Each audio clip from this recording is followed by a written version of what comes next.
Hey everybody, welcome back to Langston's Bookiverse. Today I decided to do a review for The Host by Stephenie Myer, and the audio version, it was narrated by Kate reading. Um, yeah, I just finished just reading this book a few days ago, and overall I actually really enjoyed it.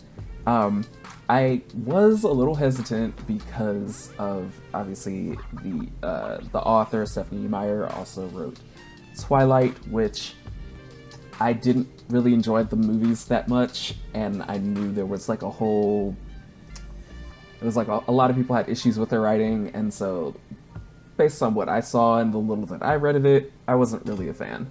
Um, but I did not know about this other series she had made. I also didn't know they turned it into a movie, so I don't know what rock I was hiding under um, when when the book and the movie came out, but I missed it.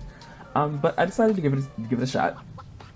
And I think I said this already, but overall, I actually really enjoyed it. I gave it 3.5 stars, um, because mostly because while I did enjoy it quite a bit, I felt like overall the book was just too long for me. Um, like I was interested in the stuff that was happening and some of the conversations that the characters were having with each other, but it felt like this book could have just been it felt like the pacing could have been a lot faster than what it is. Um, like things were just going on for a little too long. It took a while for um, certain actions to happen, um, where I felt like it should have been relatively quicker, um, things like that. But I still really enjoyed it. I really liked the premise, so I'm definitely gonna give spoilers. So just heads up for that in case you are interested in reading the book and don't want to be spoiled.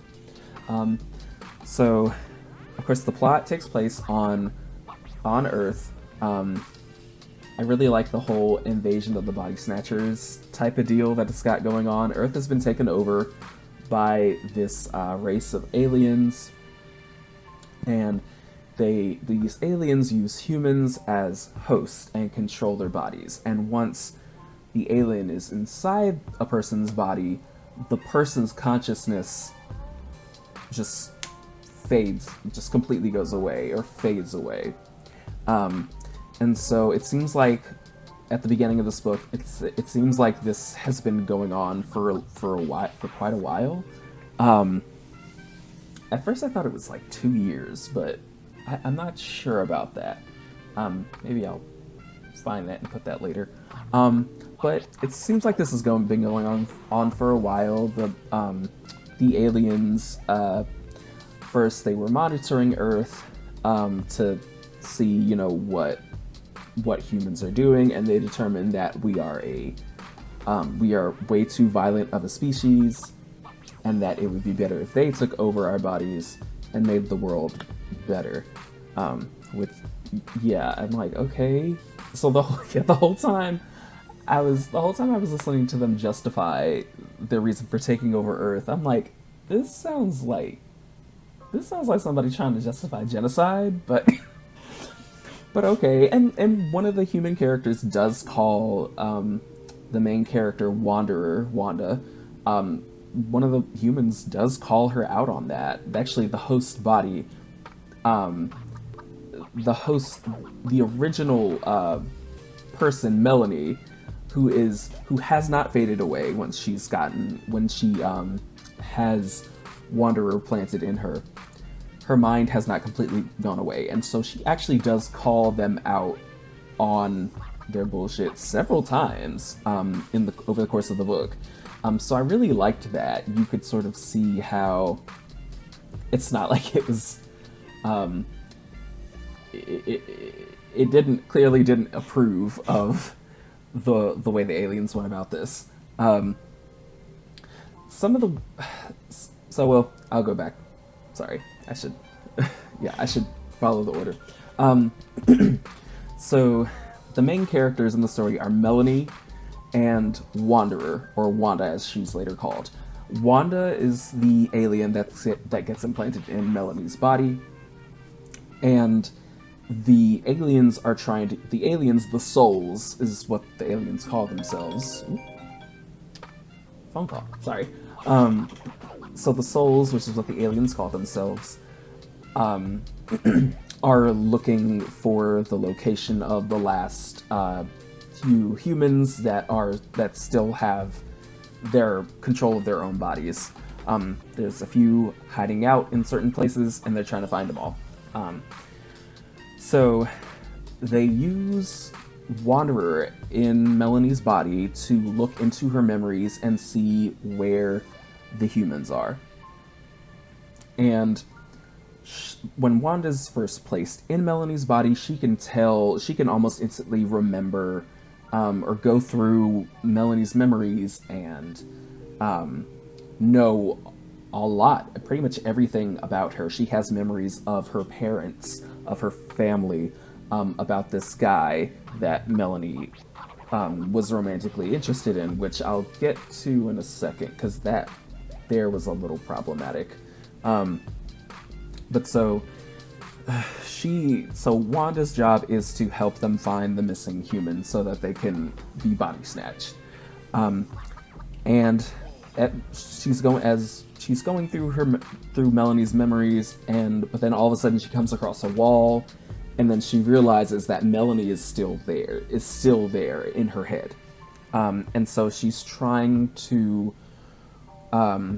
work with other souls to help suppress Melanie, and sort of make her fade away so that Wanda can have full control of her body and of the mind. So there's this one character who is what they call a seeker. These are the souls whose job it is to go out and find humans and bring them back so that they can be body snatched, or kill them if they are just not cooperative enough, or if they just cannot be taken quietly. So the Seeker, which I forgot what they called the Seeker, but actually I think they just called her the Seeker. So throughout the book, the Seeker is like really on her for some reason about like, oh wait, is your host's body's mind still in there? What are you gonna how are you gonna do that? Where are the other humans? And I'm like, the whole time I was like, dang, this Seeker is really annoying.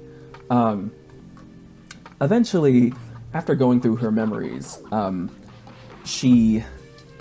Wanda actually comes to love and care for Melanie's younger brother Jamie and her boyfriend, whatever you want to call it, Jarrett.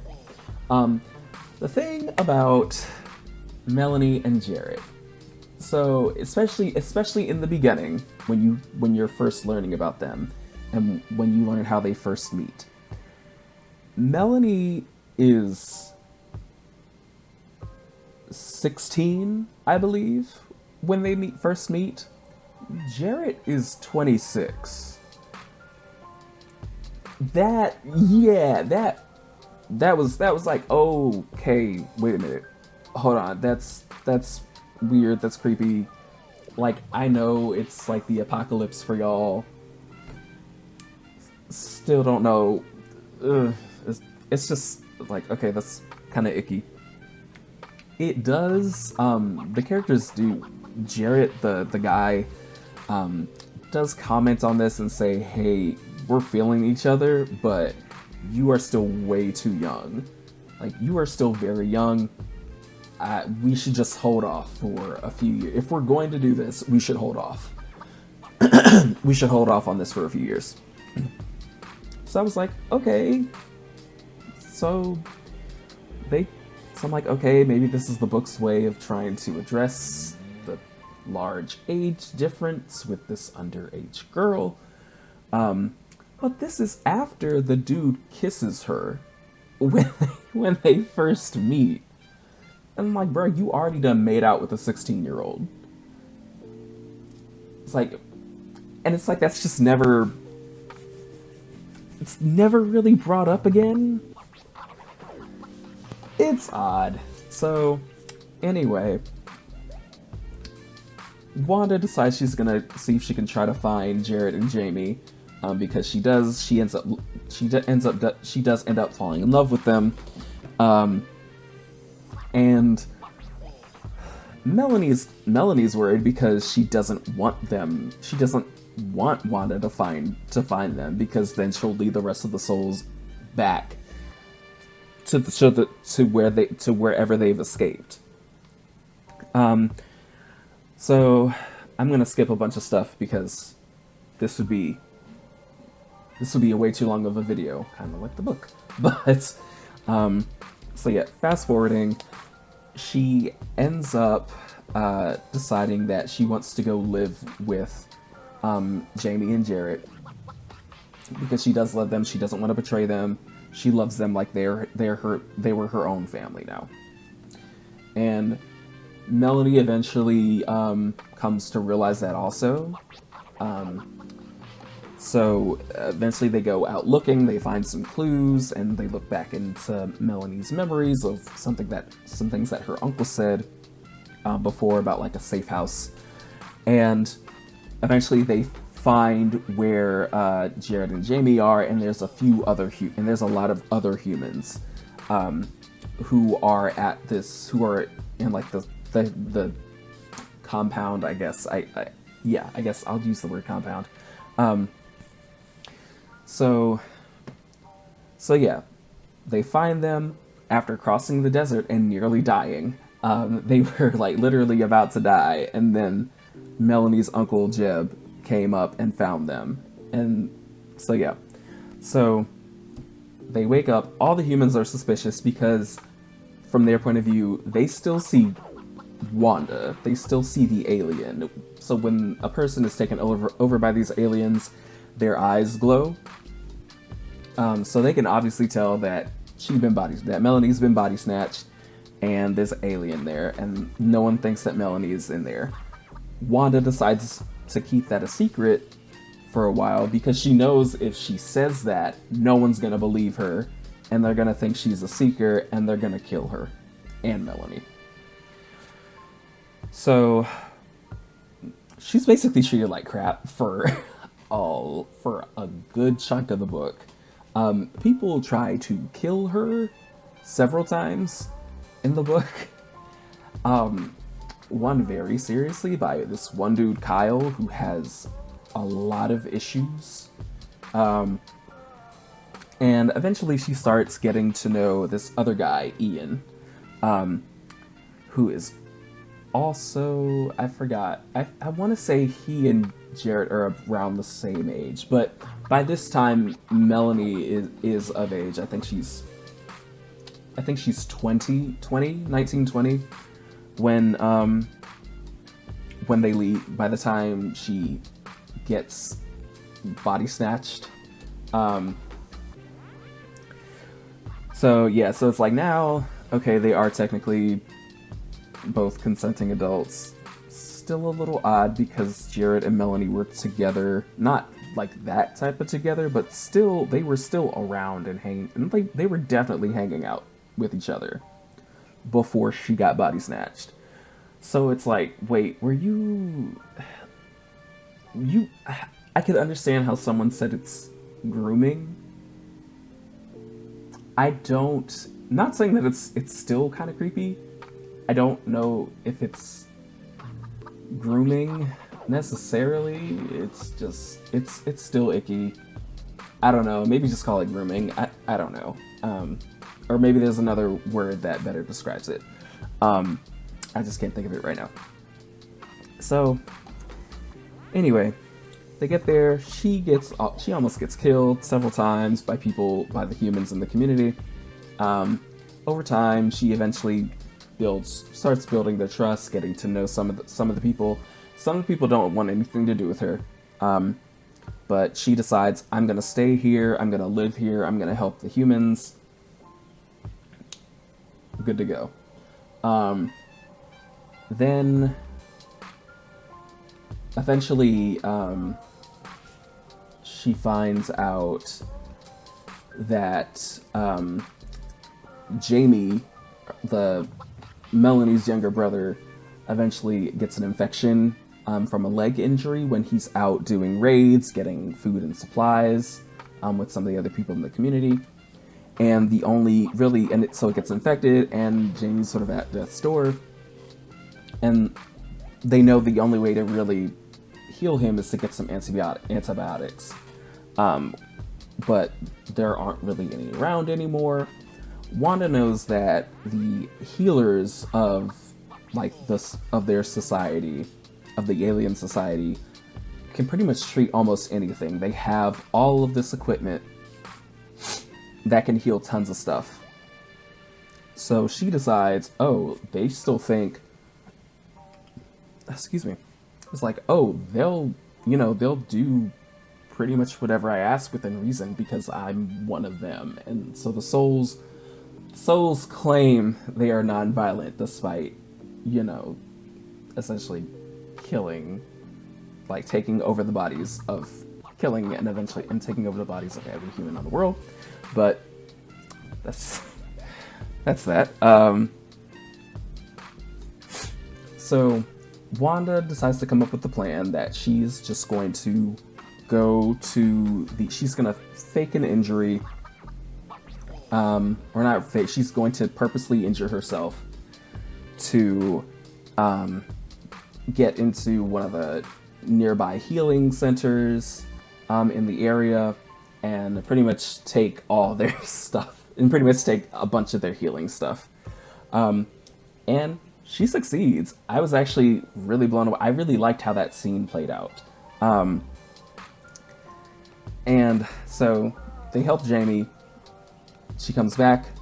Jamie gets healed. Woohoo.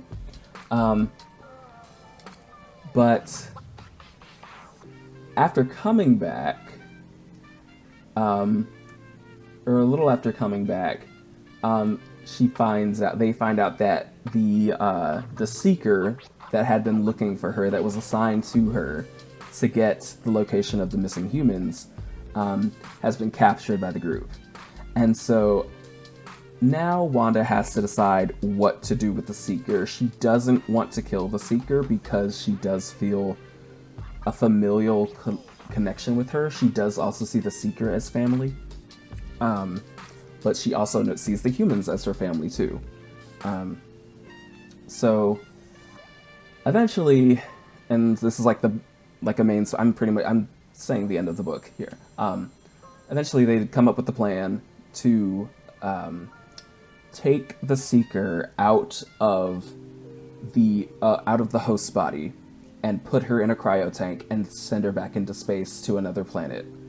And the reason that, when I first found out about this, I was like, why didn't they just do that? Why couldn't they figure it out before for anybody else? And turns out it's a lot harder to do if you don't know what you're doing. The humans had been experimenting on souls that they had captured, trying to remove the soul from the person that they have taken over.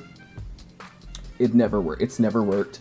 The guy who's doing it, Doc, he's become really traumatized by the whole thing because he's had to do all the gore and cutting and stuff to try to remove all those souls from the bodies. So Wanda knows the secret to removing a soul, but she was worried, but she didn't want to say anything because it would basically kill the souls. The souls can't survive on Earth for more than a little while. They can't handle the Earth's atmosphere and stuff like that. So they need the hosts to survive. So Wanda pretty much decides that she's okay with dying. She's gonna show the humans how to remove all the souls. She's finally seen that, okay, we really messed up here. We should not have done this. We should not have come to this planet and, you know, taken over all these people. So she says, you know what, I'm gonna give Melanie her body back, and then they can just bury me, because I won't last long outside of that body. So they can go ahead and bury me. So she makes a plan. It's actually carried out really well. You know, the extractions are going well. They capture more souls.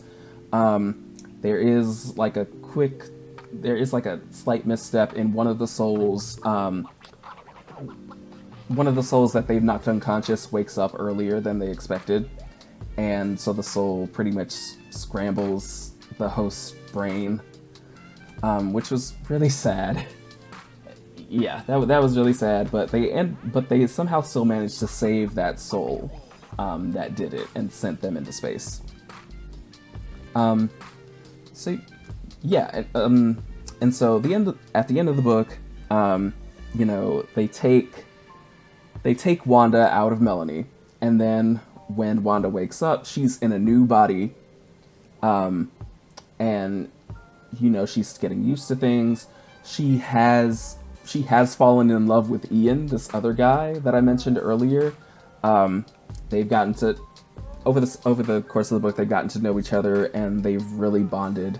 It was pretty funny seeing how there was like a weird, like romantic, not a triangle, it was like a square, because Melanie was in love with Jarrett. Wanda was also physically in love with Jarrett because she has all of Melanie's feelings and emotions still. But anytime Jarrett didn't really want to do anything because he's like, you're not Melanie. I don't love you. I do, but like he also cannot help but see like, okay, that is her body. And eventually he does find out that she is in there. So I think he kisses her like a handful of times, and Melanie, who's inside Wanda's head, loses it a few times because she's like, no, like you're cheating on me, so, essentially. And so it is funny how when Wanda and Ian start talking, how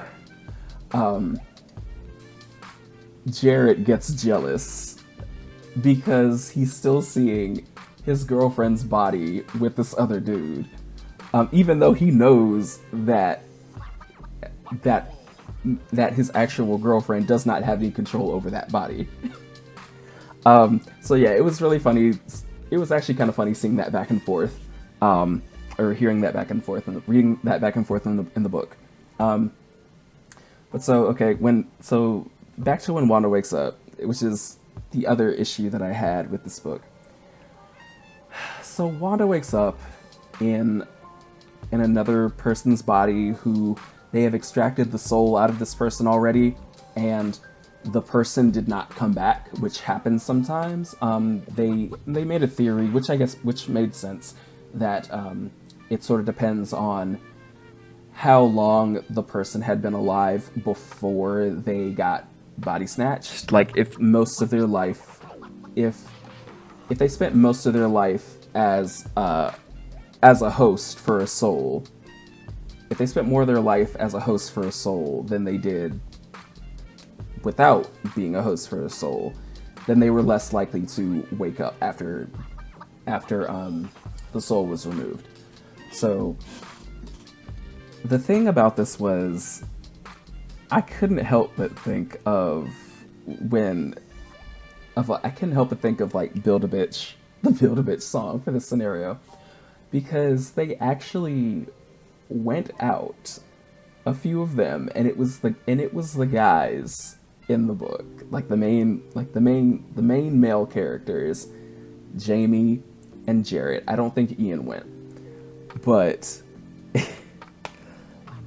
they had the guys pick which body Wanda should go into.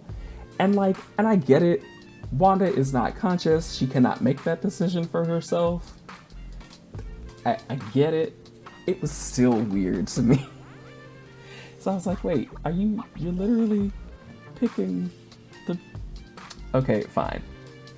I don't know, that just sort of hit me the wrong way. I guess it would have been worse if Ian, the guy who was actually in love with Wanda, was doing that. So maybe I'm just overthinking it. But so the other thing was, the body that they do pick, the body is like 16. So we're sort of back to the beginning with Melanie and Jarrett at the very beginning. Because Wanda is now in a 16-year-old body.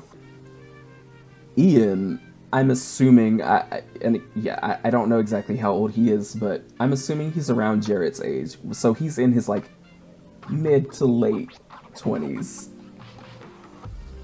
She immediately knows this when she wakes up in this new body. And she lies and says that she just turned 17. And so Ian and Ian, the guy that she was dating or talking to or whatever, kind of perks up at that. And I'm like, bruh, what? That's not, I don't know. It was weird. And so it's also the fact that, like, okay, Wanda lied. This person is just, actually, I don't even think the body was, I don't think the new host body was even 16 yet. I think she was either about to turn 16 or had just turned 16, one of the others. So she was like 15, 16. I'm like, that's weird, man. That's weird. That's still weird. Don't know why the writer put herself in this situation. It was just, yeah. So, I still enjoyed it, even with the problematic elements. Again, I gave it 3 out of 5 stars. So, yeah, let me know what you guys think, because I'm curious to know if you've read the book, or if you've seen the movie. Does the movie sort of touch on those same things? How close does the movie follow the book? Things like that. Did you also find the age differences weird? Because I definitely did. Yeah, and so, like, did you like the book overall? So, yeah, let me know, and I'll make sure to talk with you guys in the comments. So, alright, guess I'll talk to you later. Bye.